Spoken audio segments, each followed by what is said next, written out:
Hello again, folks. It's Barry with Barry's 8-Track and Classic Car Radio Repair, and today's demonstration is going to be on another 1970 Challenger unit. This is sent in by MJS Customs in Vancouver, Washington. It's out of a 70 Challenger, and this one has pretty much the full bells and whistles package. It has the Bluetooth add-on, the USB add-on, and it also has my cool little input-output box that has all your preamp outputs, a subwoofer output, and your aux inputs all in one handy location. And one thing I'll mention here is I deliberately keep this cable short between the box and the unit because it's not designed to be moved around a lot. For instance, each time you want to hook something up, it's designed for a more or less permanent installation, because moving this thing around too much is going to cause the solid conductors to eventually break. So that's why I keep this box intentionally short.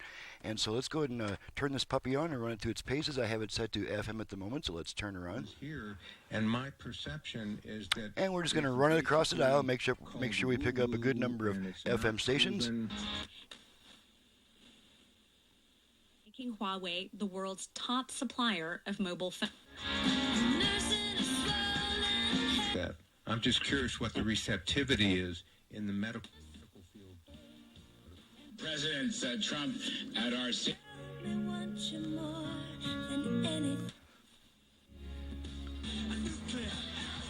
But I have no fear, 'cause love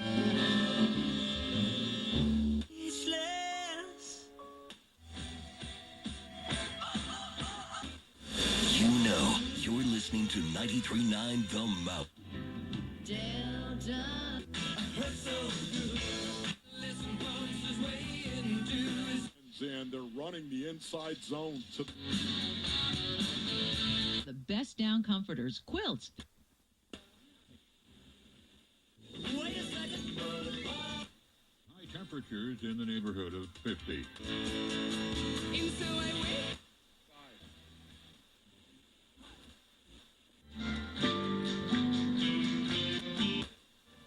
Opinion.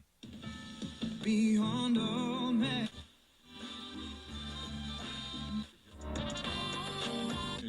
To mid-60s. There's part of your VRD-FM.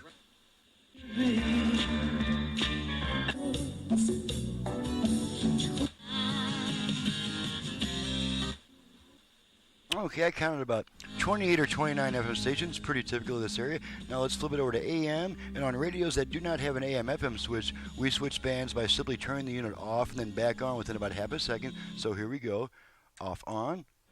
Okay, now we're on AM, should pick up 2 or 3 stations on the AM band. For the third weekend in a row, the record 2 million barrels per day. Industry analyst Trilby Long. And we'll pick up another one around the center of the dial, which will be our strong AM station. And there's our strong AM station. where the Detroit Lions. Okay, so let's flip it back over to FM, off, on. And now I'm going to demonstrate the fader and balance controls. This radio does have a left-right balance control, so we'll just adjust that real quick. Left only, right only,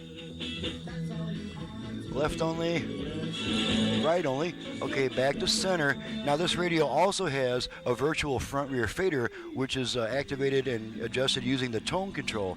So the way to activate that fader on this radio is to give our tone control 2 turns upwards.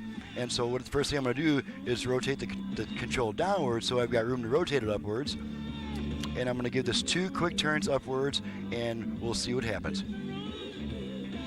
fader adjust. Okay, she says fader adjust, and now this tone control can be used to adjust the fader. Now let me bring my output level meters into the picture so we can see the results of our adjustments here.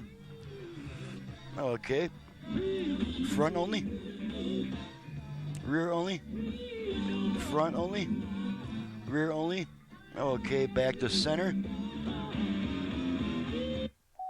Okay, now that one beep lets us know that that setting has been saved, and you can now return the tone control to your optimum listening position. Okay, let's go ahead and try the line input real quick. And I'm just going to feed a quick test tone into the aux input jack. So let's go ahead and get our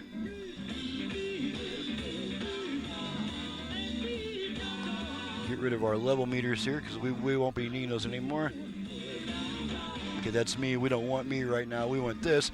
Okay, and here's our little external box. Going to feed just a quick tone into our aux input. There's one. And there's the right side, and the radio automatically switches to the aux input. And after you use the aux input, as you can see, the radio is going to take 20 seconds to come back on. That's because of a Vox circuit that holds onto the aux signal a little bit longer than it needs to, just to make sure we're not constantly switching back and forth. If you don't like that delay, just turn the unit off, turn it right back on. The radio comes back on immediately. So we're going to, okay, there's the radio coming back by itself. And let's go ahead and test the, let's activate the Bluetooth, make sure that activates. To activate it, I'm going to give my volume control 2 turns upwards. So here we go. Bluetooth ready to pair. Okay, it's ready to pair. Okay, so since I'm not actually pairing it with a device, that lady will come back on 90 seconds later saying pairing not completed. While we're waiting for that, let's test our USB input. I've got my radio commercial on a little USB stick. Just going to make sure that it starts playing. Okay. Okay. There's my radio commercial playing, and you can see that the stick is flashing, indicating data transfer. Unplug the USB, radio comes right back on. And the last thing to check is the 8-track function. So let's go ahead and test that. We've got some Anne Murray, just going to plug her in. And we're going to change tracks a bunch of times.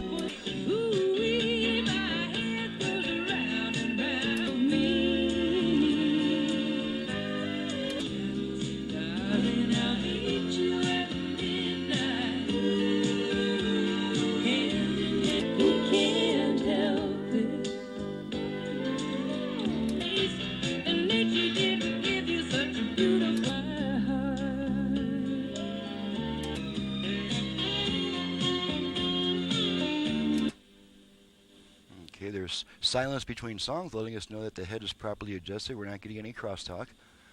And we'll just, there we are.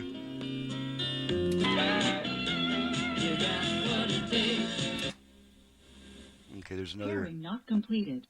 Okay, that's our lady saying pairing not completed on the Bluetooth function. And that's the second track that we've tested that has complete silence between songs.